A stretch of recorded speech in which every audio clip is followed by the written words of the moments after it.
Welcome to Taiji's Kitchen. Today I'm going to show you how to make Tantan-men. So Tantan-men is a type of ramen noodle where you have the soup which is a little bit spicy and with sesame paste. Tantan-men is a very typical ramen variation in Japan. And today I'm going to show you a version where you don't have to cook the soup for like 5 hours, but instead you can make the soup with ingredients all together in one bowl. And this will take no more than like 15-20 minutes. So I hope you give this a try. Then, let's get started.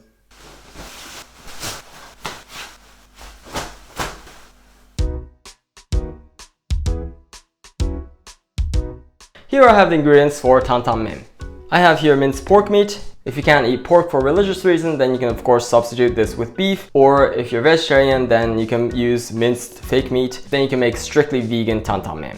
Then for the soup I have garlic, ginger, scallion, and I also have here tahini, which is sesame paste. And I also have roasted sesame seeds, which I'll grate later. It is very important that it's roasted. If you can't get hold of roasted sesame seeds, then I'll put up a link here where you can look up how to roast the sesame seeds. And sesame oil, soy sauce, sugar, miso. I also have here Toban-Djan or chili bean sauce, which I use for mapo tofu. But if you don't have this, then you can also substitute this with cilantro sauce or some other kind of chili sauce.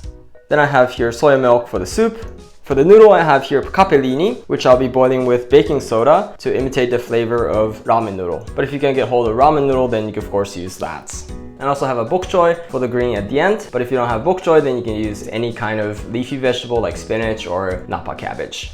Then let's start cutting the ingredients. So for the scallion, I'm going to cut this up in 2 different ways. One, I'm going to use the bottom part for shiraganegi, which means gray hair scallion, that you put in as a garnish at the end. I'm going to make a couple cuts like this, about the same size. And then what I'm going to do is I'm going to cut this in half and then open this up and then use this kind of layer part.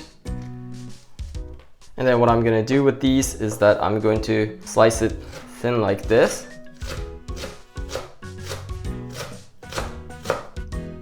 You don't necessarily have to do this, you can just cut scallion in the regular way, but if you cut in this way, it just looks nice like this. I actually didn't need to cut all these, so I'm just gonna cut the rest in small pieces. So I'm gonna cut this in half.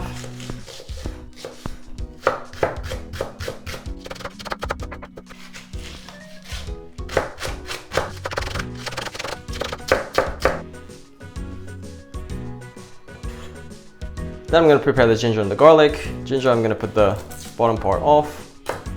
Then you can actually put the garlic with skin on in a garlic smasher like this. And then when you squeeze them out, the skin will stay inside and you get the smashed garlic. It's sometimes a little bit difficult to peel the skin off, so this is much easier, I think. Like this, very easy. And then for the ginger, I'm gonna cut off the dried part off like this and then peel the skin off.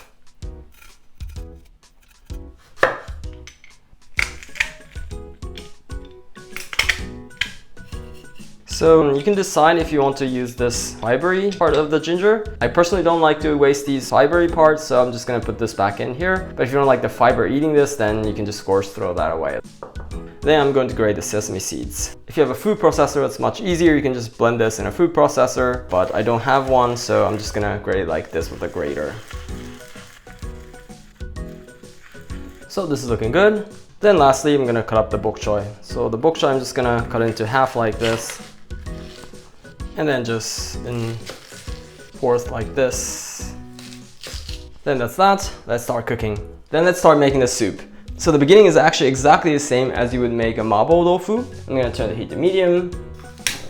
In a medium-sized pot, I'm gonna put in about 1 tablespoon of sesame oil. Then in here, I'm gonna put in the grated garlic and ginger together. Oh, it smells so good. So once this is getting fried, I'm gonna put in all the scallion.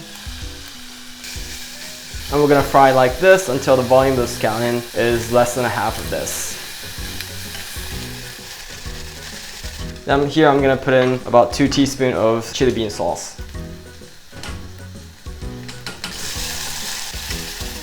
And then once the chili sauce has gotten mixed well, here I'm gonna put in the meat. So once the meat has gotten good fried, I'm gonna put in here a cup of soy milk. And also another cup of water. Then we're going to turn the heat to high and bring this to boil. So once this has come to a boil, I'm gonna turn the heat to low. So in here, I'm gonna put in 2 tablespoons of tahini. So when you have tahini, make sure you mix first, because usually tahini will separate into the oil part and the solid part, and you want kind of really good mix.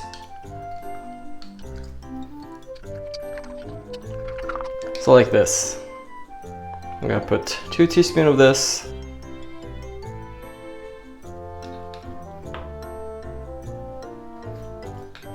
Try not to waste the ingredients that's on the spoon.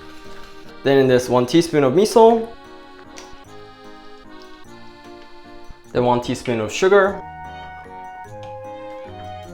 And then 2 teaspoons of soy sauce. And then about 1 tablespoon of roasted and grated sesame seeds. So you may ask why I'm adding extra grated sesame seeds when you're adding tahini. That's because usually tahini is made with non-roasted sesame seeds. Here I want to put in the roasted sesame seeds and grated so that it'll give this smoky flavor to it. Then I'm gonna give this a good mix. And then I'm gonna have a little taste. Very good. If you like it a little saltier, then you can also add a little more soy sauce to this. So then this is finished for the soup.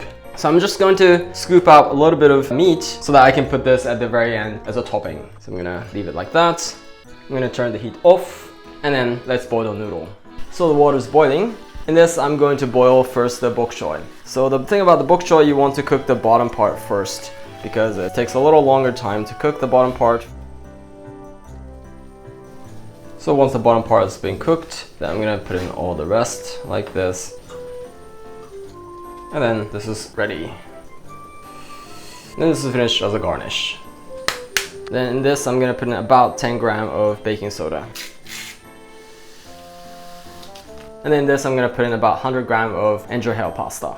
In the package, it says about 3 minutes, so I'm gonna cook about 2.5 minutes or so, because I wanna have a little bit al dente, not too overcooked. The key for the flaring, what you want to do is you wanna kind of twist the noodle like this a little bit, and then in, and then it flares.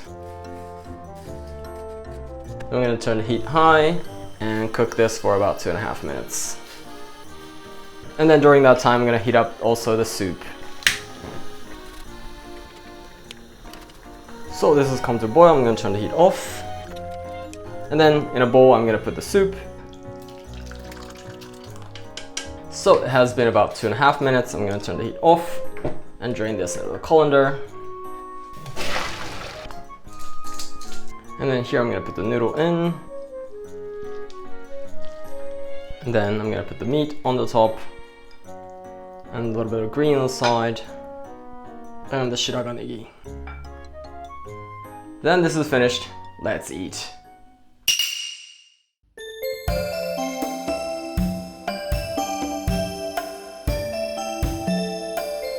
Oh, it smells so good.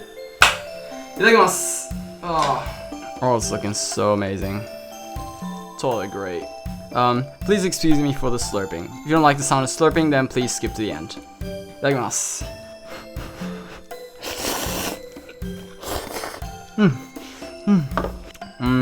Very good.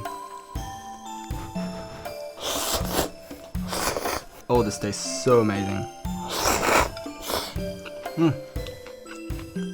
So the Sriracha negi, or the gray hair scallion, gives really good freshness to it. So good. So for those who have been to Japan, may already know that when you go into a Japanese restaurant, almost all the places have rice. So it's quite common in Japan to eat rice with the noodle. Because the soup matches the rice so perfectly. So let's eat it with the bok choy.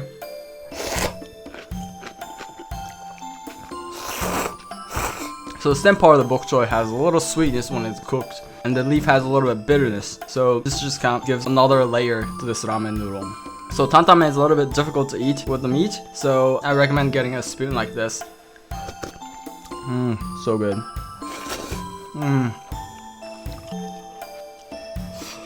Something that you also can do when you eat tantan-men or any kind of ramen noodle is that you put in a little bit of vinegar. I have here rice wine vinegar, but you can also use other kind of vinegar such as like apple vinegar. So what we do is that you can pour in like a teaspoon of vinegar, like this. It's just kind of changed up this flavor of the soup. Gives a little more kind of like freshness to it. And then you have a little bit difference in the flavor.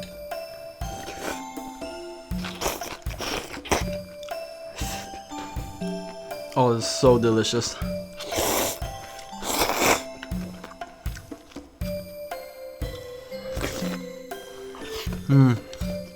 Oh, it's so delicious. Oh, the soup is so amazing and it just matches rice so perfectly.